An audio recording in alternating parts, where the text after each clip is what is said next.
Well, the Steelers need to finish strong in the regular season, winning their last 2 games just for a chance to make the postseason. That means the single elimination tournament will start on Monday night when the Cleveland Browns come to town. It's time now for our keys to the game presented by your neighborhood Ford store. So let's check in one final time with Bob and Coach. Bob.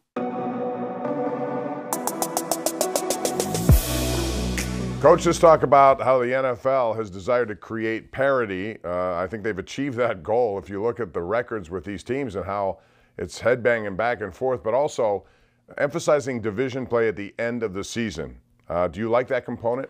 I do like that component. I like it because it makes the races and things interesting for the fan. And man, how can you not be excited about that? It's somewhat problematic for us as coaches and decision makers from club to club. There's an attrition component at the end of the season that kind of, makes it problematic. A lot of teams have absorbed significant injuries by that component of the season, and so it has a chance to really dramatic affect the outcomes of positional battles or divisional battles when those games are pushed toward that area. But also, as you see this time of year, in this pandemic time, the way COVID has picked up, particularly around the holidays, also provides some challenges for us that are in positions of decision making in regards to the division of labor and putting your best product out there for the fans as well. And so it's great for the fans. It's great for attention. Obviously, these races are going to come down to the very end, which is a good thing for our game.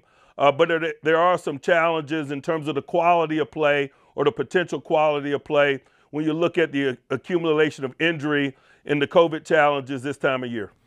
All right, it's Cleveland now. Offensively, I know last week you said you likely had to get close to 30 points just because of the way the Chiefs play. This might become more of a physical, just one of those games in the trenches. Is that good for your offensive line, the young guys, to get involved that way? I just think for us, all of those discussions aside, and I agree with what you said, I think more than anything, man, we got to play with passion and energy, and we can't carry the baggage of past failures and the things that teams often carry into these circumstances. The Cleveland Browns are in a very similar circumstance as we are. They've had some moments that have been good. They've had some moments, obviously, that have been bad, and that could describe any of us that are vying for playoff positioning and are not on secure footing at this time of year.